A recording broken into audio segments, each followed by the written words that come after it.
Good afternoon आप सभी को। एंड आज हम सब यहाँ पर इस मीटिंग में हैं to talk about our final project. और हमारे प्रोजेक्ट का टॉपिक है कि डिजिटल मीडिया का क्या इम्पैक्ट है न्यूज़पेपर सर्कुलेशन एंड सेल्स पर। तो इस टॉपिक पे आज हम बात करने वाले हैं और हमारे साथ हैं हमारे गेस्ट अजय सर। तो thank you so much sir यहाँ पे आने के लिए और हमें इस पूरे टॉपिक के बारे में एक प्रॉपर गाइडेंस देने के लिए। तो शुरुआत करते हैं। एंड वंश आप शुरू कीजिए क्वेश्चन पूछना। एंड गाइस, बीच में आप कुछ भी सर से पूछ सकते हो। सर से कुछ भी गाइडेंस चाहिए, कुछ भी एग्जांपल्स, कुछ भी पूछना आप प्लीज सर से डिस्कस करो। एंड बहुत टाइम बाद मौका मिला है मीटिंग का, so let's buckle up guys. तो okay, let's start. Vansh. Okay, so hello everyone and thank you so much sir आप अपना टाइम निकाल के आए मीटिंग में। It's pleasure. So sir my straight question is कि सर फ्यूचर क्या है, डिजिटल मीडिया या फिर print media? Thank you all of you guys for inviting me for this important session. And let me tell you very clearly that if you will ask me about the future of digital media or the print media, then of course nowadays the gesture are pointing towards the digital media. You can't ignore the fact. Even the audio, video, e-paper, radio, all are directing to a convergence media, and convergence media is nothing but the digital media. So future of course is of digital media, and there is the reason for it. There is the reason for it because each and every hand has a smartphone, and a smartphone itself support the digital media. And if you have to popularize your channel, if you have to popularize your content, if you have to reach your audience, if you have to do business, if you want to become a brand, then you can't ignore the digital media. So of course, from earning point of view, from popularity point of view, from making brand point of view, from penetration point of view in the Indian territory and the abroad, digital media is the only answer, an absolute answer, concrete answer. So the future of the media industry is of course digital. Not only the news industry I am talking about. I am talking about the entertainment industry also. You have seen the market is flushed with the OTT platform. Different Netflix, Amazon Prime, I think that 50 or more than the 50 platform player are there in the market. Some of them are very popular, some of them are in the queue of the popularity. But of course, the future indicates that the future is going to be the digital one. Once, I hope that I have answered to your question. Clearly, sir, that's very beautifully explained in a very short summarize. Sir, I want to know that is the youth is responsible for all this stuff? तो ये shift हुआ है. Of course, you can take the example, and you better know that India is the country of the youth. Most of the population of the Indian masses are from the 21 onwards. So youth is a major shift, and also that youth has the money to expend. They have no any risk factor in their life. They don't bother about their family. They are not answerable to their family or their friends. So they have the plenty of the monies, also plenty of the energies also to expend, and they have plenty of their eyes also, ear also to consume the content of the digital media. Because when you will grow elder, then your eye and your ear will not support so much to see the whole series in the overnight. But when you are youth, you have the plenty of energy with you to consume the whole 8 or 9 episode in the whole night continuously. So of course, youth is the driving force. You can't ignore it. And they are the people who are employed in the digital media also. And they are the people who are consuming the content of the digital media also. And they are also the people who are paying for that content also. So even manufacturing also, you people are also sitting in some digital industry from where you are manufacturing the content for the digital media. Even your subscriber, your viewer are also youth, and the platform are targeting the youths only. So youth is an important factor. You can't ignore this factor.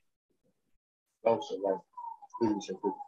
wow. Secondly, sir, we have seen newspaper like the New York Times, which was converted from print media to digital media entirely. उन लोगों ने अपना paper ही बनाना बंद कर दिया.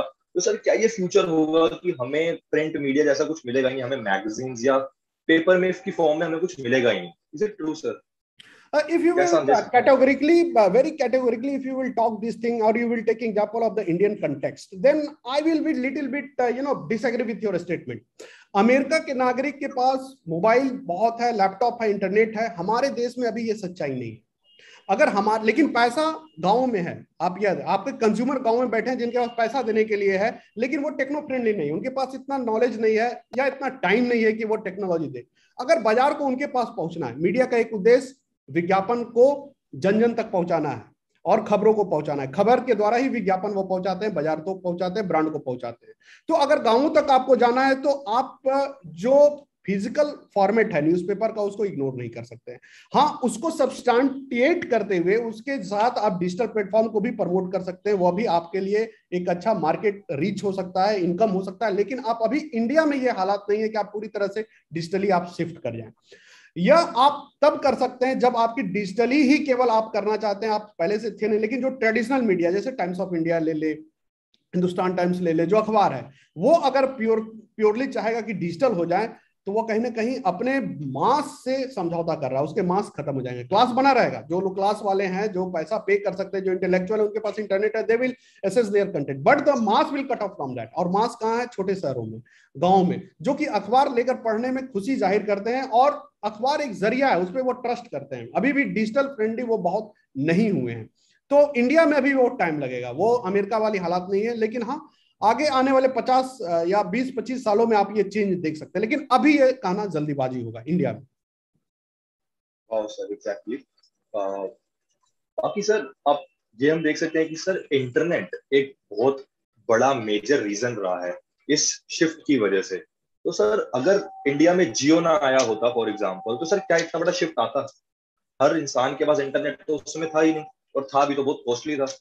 देखिए, ये कहावत यही कहेंगे कि जब भी बहुत पाप होता है तो कोई अवतार होता है, जैसे प्रभु श्री राम का हुआ, उसके बाद कृष्ण का अवतार हुआ और पापियों का नाश हुआ। तो इंडिया कहीं ना कहीं इंटरनेट में लैग कर रहा था, और अभी इंटरनेट पेनिट्रेशन भी नहीं था, कंजम्पशन भी नहीं था। लोग बहुत, मुझे याद है कि मैं खुद जब 2 GB डाटा 700 रुपया 750 रुपया देता था। तो एक जरूरत थी, अगर इंडिया को बहुत तेजी से ग्रो करना था तो इंटरनेट की जरूरत तो थी इंडियन डिमांड में, लेकिन कोई दे नहीं रहा था। तो जियो अगर नहीं होता तो कोई और होता, लेकिन ये जरूरत थी, प्यास बहुत थी लोगों में इंटरनेट के प्रति, और जियो ने उसको एड्रेस किया। No doubt Jio is a trendsetter, आप उसे इनकार नहीं कर सकते। लेकिन जब कहते हैं ना कि प्यास जब होती है तो या पानी कुआं का मिल जाए या तालाब का मिल जाए या नदी का मिल जाए, आदमी पिएगा ही पिएगा। तो कोई और हो सकता था, लेकिन ऑफकोर्स जियो सारा क्रेडिट ले गया, और जियो को क्रेडिट जाता है, ये जो मेजर शिफ्ट है, टेक्टोनिक शिफ्ट जो है, वो जियो को जाता है। Of course I will agree with it. और अब देखिए, अब आपको डेली के उतने डाटा मिल जाते हैं जितना आप मंथली यूज करते थे। आपको मजबूर किया जाता कि आप उससे यूज ही नहीं कर सकते, क्योंकि पे करना पड़ता था, बहुत कॉस्टली था डाटा। तो ये is a major tectonic shift Jio के आने के बाद। जी सर, बिल्कुल। बाकी सर एक चीज हमने अपने सर्वे के दौरान हम लोगों ने जो की चीज ऑब्जर्व करी वो ये थी कि सर जो ओल्डी थे, जो थोड़े से ओल्ड एज के अंदर आते थे, वो लोग सर नहीं चाह रहे थे कि बच्चे फोन पे इतना लगे रहें। बट कहीं ना कहीं उनको ये पता था कि न्यूज़पेपर ही लाइफ है, अगर तुम्हें खबर चाहिए तो न्यूज़पेपर या फिर टीवी। लेकिन आज क्या आप उनको ये मैसेज देना चाहेंगे कि नहीं, जो आप फोन है वहां से भी इंफॉर्मेशन ले सकते हैं? ओल्डीज के साथ दिक्कत ये होती है कि वो जो हर नए चीज को है वो थोड़ा सा हिचकिचाते हैं, उसको स्वीकार करने में उनको दिक्कत होती है। इसकी वजह है कि उनको लगता है कि कहीं समाज का नैतिकता या चरित्र जो है समाज का, वो कहीं से डाउन ना हो, बच्चे भटकाव के रास्ते पे ना आए। और इस तरह के कई उदाहरण देखे गए हैं। आप देखिए, इसमें मोबाइल एक ऐसा चीज है, वो अलादीन का चिराग है, जिसको आप 4 बार बटन दबाएंगे और जो उसे डिमांड करेंगे वो देगा। आपको गेम भी खिलवाएगा, आपको मूवी भी दिखवाएगा, आपको गाने भी सुनवाएगा, आपको पढ़ने का भी कंटेंट वो लेके आता है।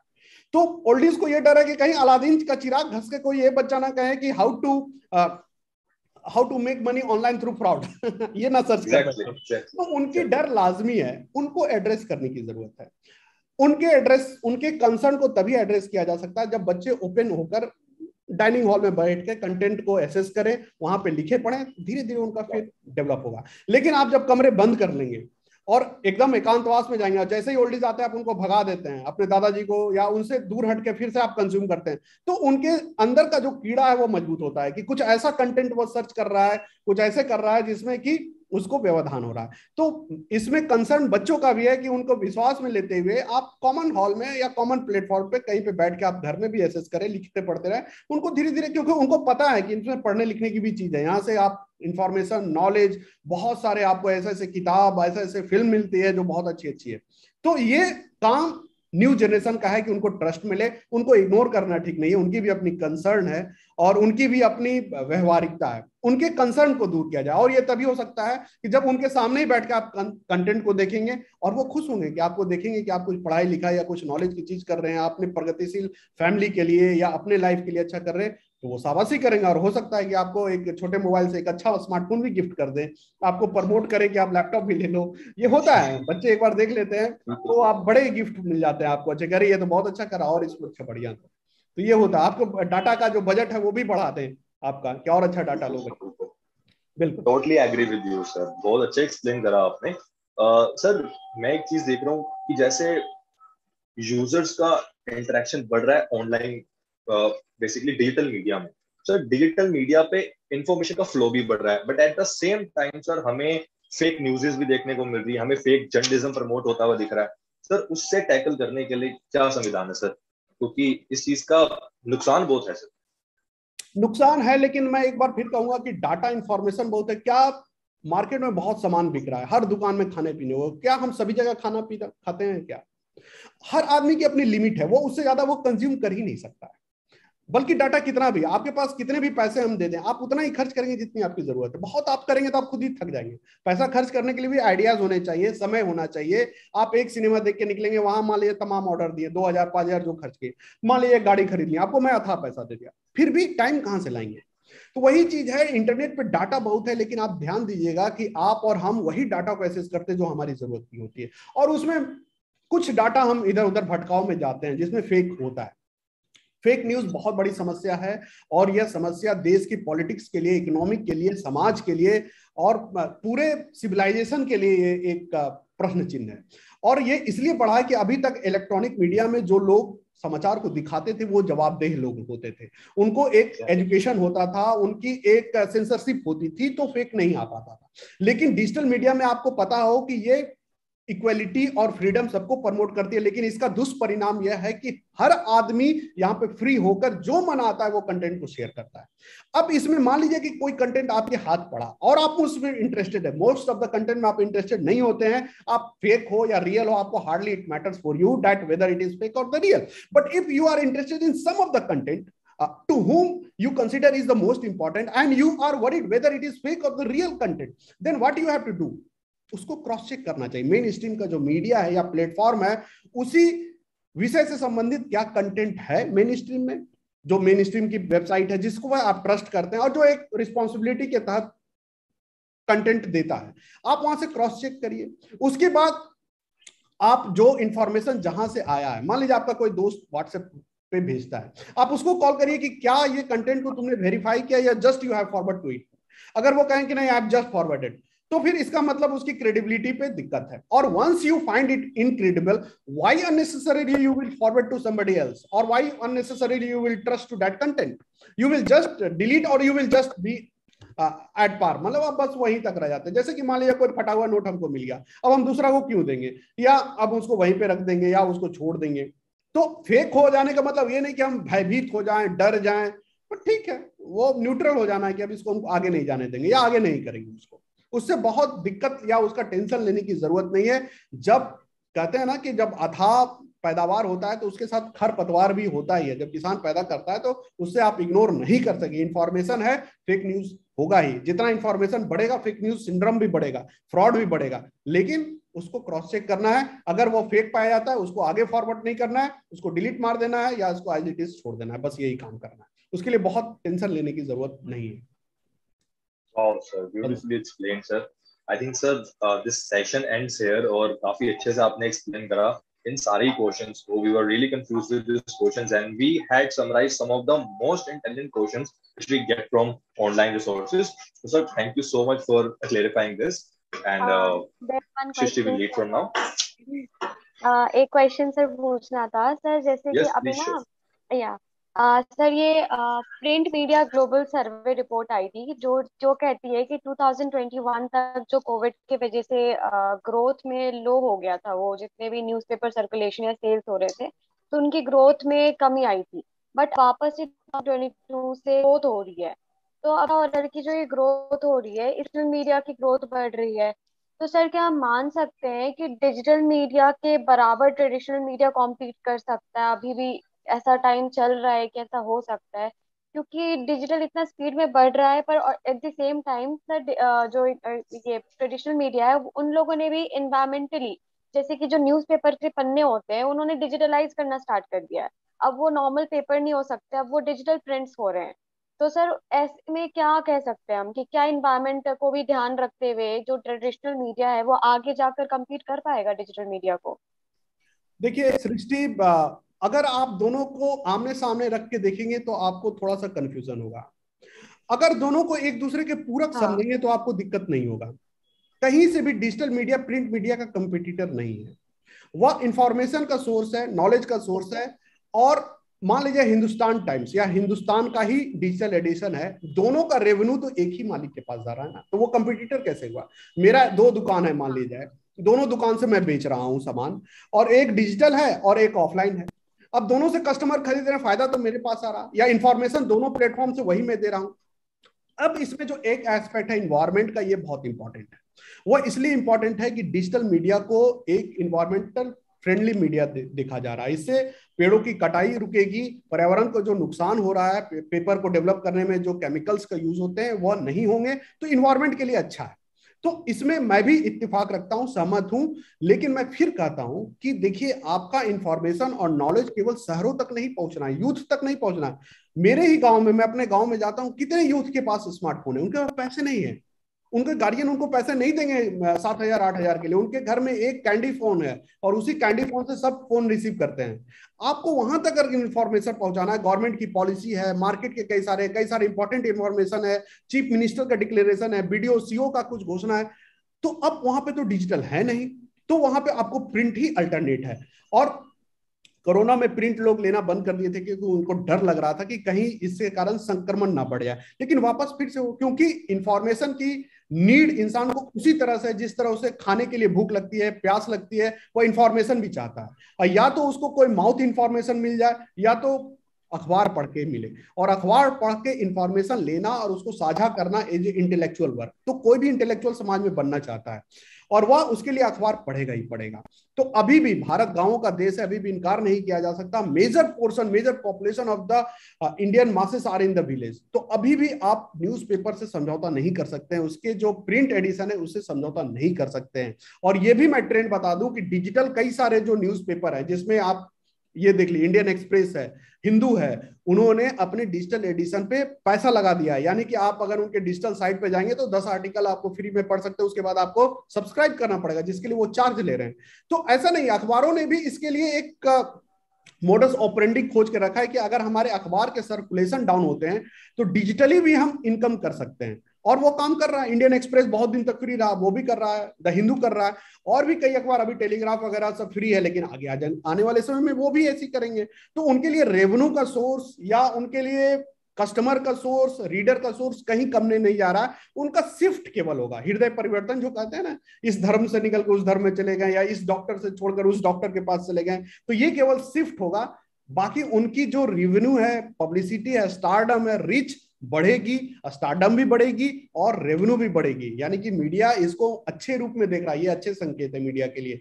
Being an public, being a media person, हमें भी खुश होना चाहिए, क्योंकि हर चेंज पॉजिटिविटी की ओर ले जाता है और इन्वायरमेंट के नजरिए से भी अच्छा है। हम तो ये चाहेंगे कि भारत के नागरिक या भारत के देश इतने सक्षम हो जाए कि फिर फिजिकल एडिशन छापने की जरूरत ही नहीं पड़े, पर्यावरण भी अच्छा हो और हर आदमी तक डिजिटल एडिशन पहुंचे। और जब ज्यादा इसके पाठक होंगे, रीडर होंगे, तो रेट्स भी कमेंगे, क्योंकि आपके पास मास ऑडियंस है। तो आप अपने आप, जो अखबार आज 5 रुपया में मिल रहा है, 3 रुपया में मिल रहा है, हो सकता है कि वो 2 रुपया 1 रुपया में अखबार मिल जाए, तो ये और फायदा होगा लोगों को। ठीक है सृष्टि? यस सर, मैं समझ गई।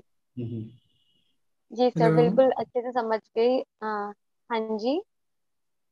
Yeah. Akash. Oh hi Ash Akash. Gulati has to say something. Good evening. एक क्वेश्चन था सर के लिए. हाँ, sure Akash. Good afternoon, sir. Thank you for joining us in the meeting. It's really great. Sir, my question is basically that what would you say about the freedom of press in India, considering the Press Council of India has some guided regulations for the print media in India since 1980s, I believe. So, considering the boom in digital media, what would you say that does that really creates a free arm for them to really be honest and straight in the views that they are printing in their digital domains. Okay, as far I understand, that you are asking that whether the guideline given by the authorities is applicable to the digital platform or not. That was earlier, or that is still applicable to the print edition, Yes. Okay. So let me give you the very clear-cut understanding, Akash, that most of the player on the digital platform that has some level of credibility, trustworthiness, and reach, and the brand appeal in between the audience. They are the traditional media only. For example, you see Hindustan is on the digital edition, Aaj Tak is on the digital edition, Indian Express is on digital edition. Each and every media houses which has a traditional appeal to the public, which has a traditional credibility and acceptability in the masses, they are on the digital platform. So these media houses has already been trained by the guideline of all the organization, all the guidelines that is being provided from time to time to them. So they are the responsible person, being a responsible organization, and the people and the mature people, they automatically they will bother with all this regulation. They will not, they are not going to easily broke or easily find some sideline or some sideway to breach this law. So I don't think so that there is any concern considering their level of historically and politically and the socially answerable to the masses. They are not going to breach the law, so they will follow the law. But still the government has to do in the terms of the guideline for the digital platform. Still the guidelines are not very much appropriate and very much concrete for the digital platform. And of course, as per your question is regarded, the guideline which is applicable to the print edition, physical edition, is not applicable to the digital edition. This is true, that for this digital purpose, you have to apply, you have to make some different guideline, and still that is in the pipeline, a major guideline. Akash. Thank you, sir. Thank you. Thank you. Yes sir, thank you so much sir. बहुत सारे questions थे, आपने उसके doubts clear कर दिए, और पहले तो अपना time देने के लिए बहुत बहुत thank you sir कि आप हमें जो भी knowledge, मतलब मैंने मीडिया रिसर्च का काम कर रही थी मैं, और मुझे इतना क्लियर कॉन्सेप्ट नहीं समझ में आ रहा था इस टॉपिक से रिलेटेड, क्योंकि बहुत ही ऐसे आर्ग्यूमेंटेटिव टॉपिक है अभी भी, मतलब ऐसे हम बैठ के अगर बातें करें तो बहुत लंबा चल सकता है ये टॉपिक। तो उसके लिए बहुत बहुत थैंक यू सर कि इतना अच्छा नॉलेज आपने क्लियर कर दिया कॉन्सेप्ट। सर इसी के साथ मीटिंग एंड करते हैं, और बाकी सबको थैंक यू जिन्होंने भी ज्वाइन किया। Thank you sir, thank you. Thank you to all of you, and hopefully the session will help you in your project also and for increasing your knowledge also. So, thank you. Yes sir. Thank you sir. Thank you so much sir. Bye sir.